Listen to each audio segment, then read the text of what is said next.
Ya, umat-umat Nabi Tamiyah, dengerin ya, kalian memang jumud. Karena apa? Nurut di doktrin, jangan ngambil ilmu ke ustadz yang lain, itu nurut. Kok aneh? Terus kalian nggak ngaku jumud ya, itu loh. Ya, orang jumud tapi tidak ngakunya junut. Aneh kan ya? Ya. Assalamualaikum warahmatullahi wabarakatuh. Halo teman-teman, ketemu lagi dengan Doa Bang Deso ya di channel Mr. Coach. Yuk mari kita ngobrol di channel ini. Yuk mari kita siapkan kopinya yang kental, ngolah pikir dengan share serius tapi santai. Bayangkan apabila Syiah berkuasa di Mekah Madinah, maka kuburan-kuburan itu akan disembah, teman-teman. Kuburan-kuburan itu akan disujuti oleh mereka. Kuburan-kuburan, bahkan bukan cuma kuburan, halaman-halaman Masjid Nabawi, Masjidil Haram, Mekah, Madinah akan bersimbah darah ketika hari Asyura, yaitu melukai diri sendiri, teman-teman. Oke, ini kan asumsi Hari Pras ya. Yang sudah terbukti dengan asumsi beda. Asumsi itu belum terjadi. Tapi kalau fakta sudah terjadi. Faktanya Saudi berkuasa, sudah tahu semua faktanya ya. Tapi kalau Syiah berkuasa, dengan asumsi Hari Pras ini belum terbukti. Yang sudah terbukti pernah dinasti Fatimiyah berkuasa menjadi sebuah dinasti khilafiyah di Afrika Utara, di Tunisia. Tapi tidak terjadi apa-apa itu di Mekah Madinah. Ya. Tidak ada cerita-cerita kayak gitu di Mekah Madinah selama dinasti Fatimiyah berkuasa, oke? Bos ya, kayak gitu. Apa ini? Dan pasti habis makam Abu Bakar Umar Utsman itu. Digali kalau tidak salah. Karena mereka benci kusumat, bah. Nah, ini bertentangan dengan statementnya tadi. Iya. Tadi katanya kalau Syiah berkuasa, kuburan-kuburan itu disembah. Ingat kalimatnya kuburan-kuburan loh ya. Jadi banyak kuburan. Sekarang beda lagi. Kalau Syiah berkuasa, kuburan Sayyidina Abu Bakar Utsman akan dikeluarin katanya.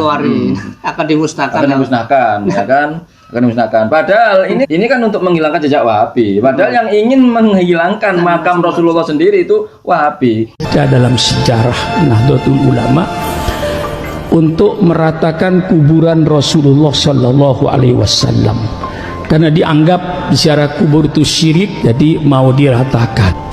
Hasyim Asy'ari lalu membentuk yang namanya Komite Hijaz. Komite Hijaz ini berangkatlah ke Mekah untuk menemui Ibnu Su'ud supaya berdialog agar kuburan Rasulullah itu tidak diratakan dengan tanah. Alhamdulillah, menurut sejarah yang ditulis oleh Abu Bakar Aceh, Profesor Abu Bakar Aceh, kita menang. Ini perjuangan internasional. Ini kan kayak gini teman-teman ya. Ini jadinya kalau otak hanya bermain di satu lingkup saja ya. Otak dalam tempurung ini, Bos ya. Iya, betul, tempurungnya tempurung kerang ya kan. Jadi nggak bisa lari kemana-mana dia itu. Oke. Kan anjing pun lebih mulia daripada Abu Bakar. Kalbu Ariel Sharon. كلبه ليس أريان شارون. أريان شارون عنده كلب، ذلك الكلب أفضل من أبي بكر وعمر آلاف مرة. Orang seperti ini dianggap lebih baik daripada Wahabi yang menjaga Mekah Madinah. Jumud, sering mengkafirkan katanya. Saya tidak pernah melihat dan menjumpai ulama-ulama dari Salafi mengkafirkan Abu Bakar, mengkafirkan Umar, Utsman, Ali. Istri-istri Nabi Muhammad SAW tidak ada dikafirkan. Tapi bagi orang Nggak ada. Tapi yang menuduh Nabi Muhammad melakukan kesalahan. Al-Wahabi Abdul Aziz. An-Nabi sallallahu alaihi wasallam yukhti. Bainama Ibnu Taimiyah wa Muhammad bin Abdul Wahhab la yukhti'ani. Nabi pernah salah. Tapi kalau Ibnu Taimiyah dan Muhammad ibn Abdul Wahhab tidak pernah salah. Arkan itu dan membela itu dengan nama berbagai macam alasan, teman-teman ya. Oke. Syiah jangan main, teman-teman. Bukan 1-2 orang, tapi seluruh ulama dari Syiah mengkafirkan para. Nah, ini fitnah. Seluruh ulama Syiah mengkafirkan Syiah. Dia nggak tahu Syiah berarti ya? Iya, berarti tidak semua Syiah itu membenci atau sampai mengkafirkan sahabat. Ibaratnya begini, kalau semua Syiah dia pukul rata sebagai Syiah yang batu itu, berarti Wahabi juga harus dipukul rata. Wahabi semuanya yang sama kayak yang batu itu, yang Khawarij berarti. Teman-teman, kalian mau mengikuti siapa? Wahabi maupun Syiah terserah, tapi dua kubu ini saling serang, kedua kubu ini saling kritik, saling serang, Bos ya. Dan kedua kubu ini saling tarik menarik kepada jamaah Ahlus Sunnah wal Jamaah.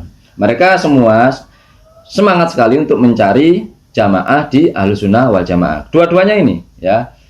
Dua-duanya ini saling serang dalam kritik ya, dalam menghujat juga, dan dua-duanya ini berusaha merebut dan masuk kepada Ahlussunnah wal Jamaah. Begitu ya. Cuma yang parah memang terbukti sekarang tuh Wahabi yang selalu mengutak-atik apa, Bos? Mengorek-ngorek Ahlussunnah wal Jamaah itu Wahabi. Tapi gini, Bos, kenapa di Indonesia itu yang lebih banyak diterima itu kok Wahabi daripada Syiah itu, Bos?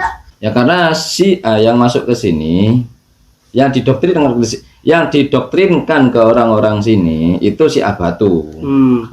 Kebanyakan gitu, Mas. Ya? Dan Syiah yang lunak di sini nggak mengaku Syiah. Kebanyakan di sini dulu. Kebanyakan di Indonesia kayak gitu. Sama kayak Wahabi. Kalau Wahabi yang awal masuk, Wahabi yang lunak. Ya, kemudian lahirlah Wahabi batu. Ya kan? Makanya tetap ditolak ini yang Wahabi batu, dan Wahabi yang lunak menjadi korban. Jadinya dikiranya Wahabi batu semua. Syiah juga gitu, Syiah yang lunak jadi korban, dikiranya Syiah itu batu semua, gitu. Dan masing-masing Syiah juga pasti menganggap Wahabi ini batu semua. Wahabi juga gitu, bales, menganggap Syiah ini batu semua, kayak gitu. Jadinya nggak pernah ketemu mereka, kayak gitu, Bos. Karena masing-masing itu berusaha sering nyaplok, gitu, Bos. Ya. Mereka mendewakan Abu Lulu'ah, seorang majusi yang bertakiyah ke dalam Islam, lalu ingin menghancurkan Islam dari dalam. Ini adalah kesontoloyuan, teman-teman. Dia menyatakan pernah membaca berbagai macam kitab. Ya Allah, pernah membaca bermacam-macam kitab, tetapi kenapa tidak? Sama. Kaum Khawarij juga gitu. Abdullah bin Muljam juga betul, katanya. Ya. Syiah nganggap Abu Lu'lu yang berjasa. Kalau Khawarij, ya bin Muljam, kan begitu, Bos, ya, yang berjasa.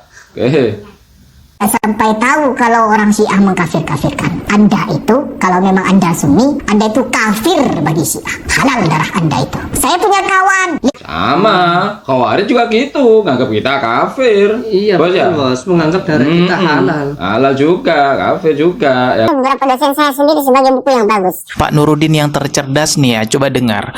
Kalau Anda mau menilai Syiah itu jangan lihat satu tokoh, tapi lihat Syiah pada umumnya itu seperti apa pemahamannya, bagaimana perilakunya orang-orang Syiah secara umum. Hanya ada di orang Syiah zina dilegalkan dengan alasan nikah mut'ah. Yang cerdas, ya. Sama, saya balikkan ke Anda. Anda jika mau menilai Syiah, jangan menilai satu tokoh-tokoh yang dimunculkan di layar. Ya, Anda emang pernah berinteraksi dengan orang Syiah. Kalau Nuruddin, terutama di Mesir, tentu sering ketemu dengan orang-orang Syiah, sering berinteraksi. Karena banyak kalau di Timur Tengah Syiah, Bos, ya. Hanya ada di Syiah Al-Quran dianggap kurang. Bukan ulama Syiah saja, Bos, ya. Para ulama sepakat bahwa jumlah ayat adalah 6.200. Berbeda-beda.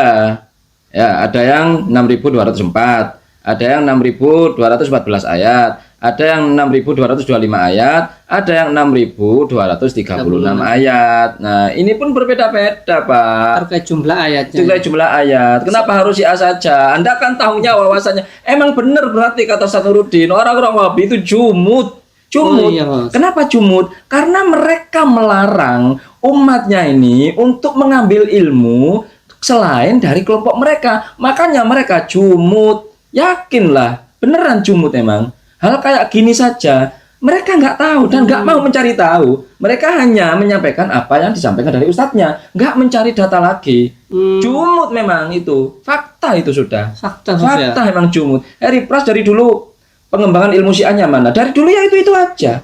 Tidak ada perkembangan tentang ilmu Rafidah saja, bulat saja. Padahal banyak kan ya. Jumud memang. Kayak gitu emang, Bos. Dari dulu kan ini kan ya. Umat-umat Nabi Tamiyah, dengerin ya. Kalian memang jumud. Karena apa? Nurut didoktrin, jangan ngambil ilmu ke ustadz yang lain, tuh nurut. Kok aneh? Terus kalian nggak ngaku jumud ya, itu loh. Ya, orang jumud tapi tidak ngakunya junut. Aneh kan ya? Ya. Padahal jumud ngakunya junut. Ya, kayak gitu, Bos. Memaki istri Rasulullah dianggap ibadah. Seburuk-buruknya orang Salafi, nggak ada yang seperti itu, yang separah orang Syiah. Nggak ada, tapi yang ngakuin Ibnu Taimiyah Nabi itu ada. لو كان نبيا بعد محمد والصحابة لكان ابن تيمية. ابن تيمية شيخ الإسلام Nah, itu lebih buruk lagi itu. Kalian hari ini mudah-mudahan bermanfaat, mudah-mudahan mencerahkan, dan mudah-mudahan kita bisa bersikap bijak lagi. Yang baik-baik semuanya datang dari Allah, yang jelek-jelek datang dari kami. Mohon maaf. Akhirul kalam. Assalamualaikum warahmatullahi wabarakatuh.